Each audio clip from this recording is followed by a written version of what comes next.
राधे राधे दोस्तों, आज आप सुने सत्यनारायण भगवान की गाथा। सत्यनारायण भगवान की जय। सत्यनारायण भगवान की जय। सूत जी बोले, वैश्या ने मंगलाचार कर अपनी यात्रा आरंभ की और अपने नगर की ओर चल दिए। उनके थोड़ी दूर जाने पर एक दंडी भेषधारी श्री सत्यनारायण ने उससे पूछा, हे साधु, तेरी नाव में क्या है? अभी बानी हंसते हुए बोला, हे दंडी, आप क्यों पूछते हो? क्या धन लेने की इच्छा है? मेरी नाव में तो बेल पत्ते भरे हुए हैं। वेश्या के कठोर वचन सुन भगवान बोले, तुम्हारा वचन सत्य हो। दंडी ऐसे वचन कहे वहां से दूर चले गए। कुछ दूर जाकर समुंदर के किनारे बैठ गए। दंडी के जाने के बाद साधु वैश्या ने नित्य क्रिया के पश्चात नाव को ऊंची उठाते देखकर अचभाव माना और नाव में बेलपत्ते आदि देख वह मूर्छित हो जमीन पर गिर पड़ा। मोर्च खोलने पर वो अत्यंत शोक में डूब गया। तब उसका दामाद बोला कि आप शोक ना मनाए, यह दंडी का श्राप है, इसलिए हमें इनकी चरण में जाना चाहिए, तभी हमारी मनकामनाएं पूरी होगी। दामाद की बात सुनकर वो दंडी के पास पहुंचा और अत्यंत भक्ति भाव नमस्कार करके बोला, मैंने आपसे जो अस्त्य वचन कहे थे उनके लिए मुझे क्षमा दे। ऐसा कह कर महान शोकातुर हो रोने लगा। तब दंडी भगवान बोले, हे मानी के पुत्रा, मेरी आज्ञा से बार बार तुम्हें दुख प्राप्त हुआ है।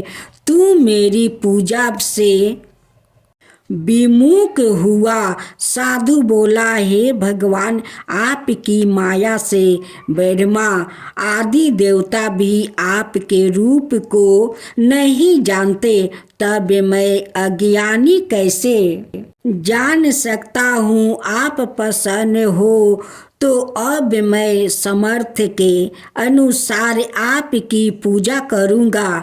मेरी रक्षा करो और पहले के समान नौका में धन भर दो।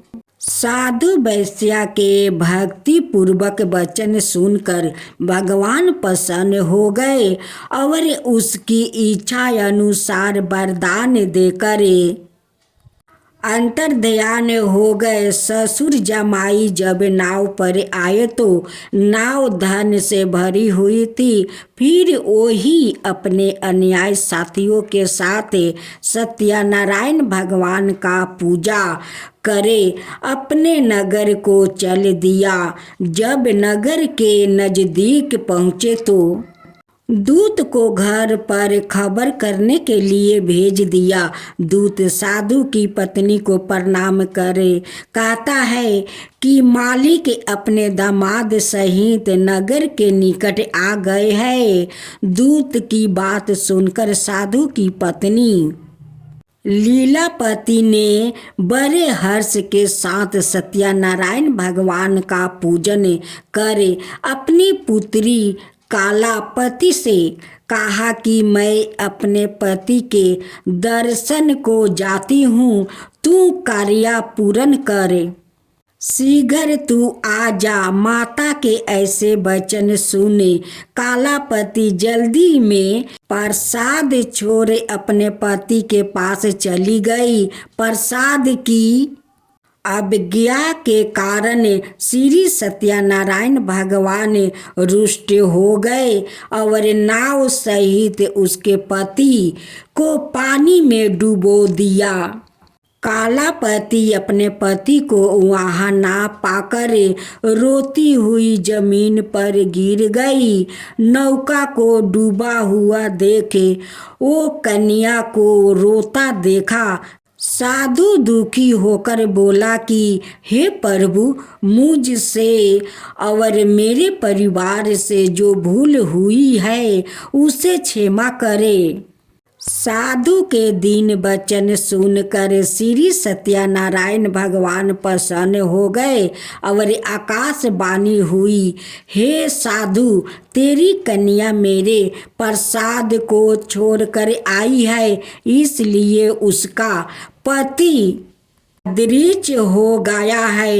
यदि वो घर जाकर प्रसाद खाकर लौटती है तो इसका पति अवश्य मिलेगा। ऐसी आकाशवाणी सुने कालापति घर पहुंचकर प्रसाद खाती है और फिर आकर अपने पति के दर्शन करती है। उसके बाद साधु अपने बंधुओं सहित श्री सत्यनारायण भगवान का विधि विधान से पूजा करता है। इस लोक का सुख भोग वो अंत में स्वर्ग जाता है। इति श्री सत्यनारायण व्रत गाथा का चतुर्थी अध्याय संपूर्ण हुआ। श्री मन नारायण नारायण नारायण, भज मन नारायण नारायण नारायण। श्री सत्यनारायण भगवान की जय।